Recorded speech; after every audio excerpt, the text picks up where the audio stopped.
17 मार्च 2021 को हिमाचल प्रदेश सीआईटी की राज्य कमेटी के आह्वान पर हिमाचल प्रदेश का तमाम मजदूर विधानसभा का घेराव करने जा रहा है, जिसमें जिला सिरमौर से भी 300 से 400 मजदूर इस विधानसभा घेराव में शामिल होगा। ये विधानसभा घेराव मजदूरों की मांगों को लेकर किया जा रहा है, जिसमें मुख्यतः जो 4 श्रम कोड को हम निरस्त करने की मांग कर रहे हैं और न्यूनतम वेतन को 21,000 रुपए की जो मांग कर रहे हैं उसके लिए विधानसभा का घेराव किया जा रहा है। इस विधानसभा के घेराव में हम सरकार से कुछ मांगे कर रहे हैं, जैसे आशा वर्कर है, आंगनबाड़ी वर्कर है और मिड डे मील वर्कर को सरकारी कर्मचारी घोषित करने के लिए, और जो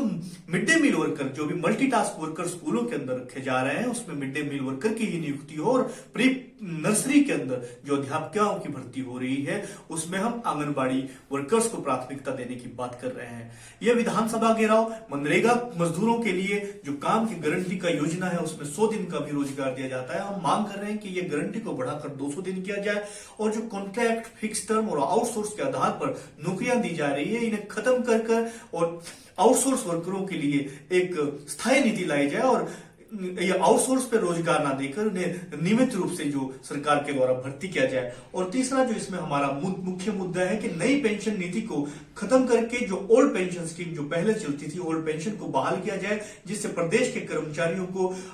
40 साल नौकरी करने के बाद उन्हें पेंशन से महरूम रहना पड़ेगा, क्योंकि पूरा समय वो जो सरकारी क्षेत्र में नौकरी के लिए देंगे उसके बाद जब वो घर जाएंगे तो उन्हें ओल्ड पेंशन स्कीम का कोई फायदा नहीं मिलेगा। जबकि मंत्रियों और विधायकों के लिए एक दिन विधानसभा चलने के बाद अगर भंग हो जाए तो भी उन्हें पेंशन का प्रावधान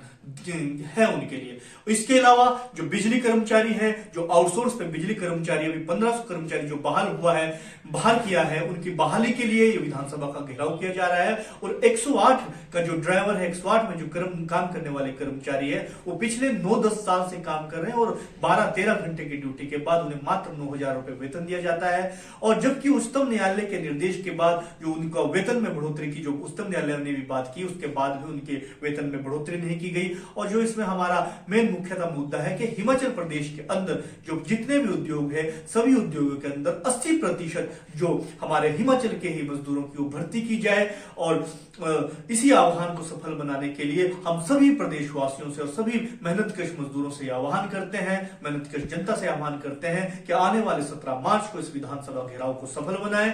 आशीष कुमार, सीआईटी जिला कोषाध्यक्ष, सिरमौर, हिमाचल प्रदेश।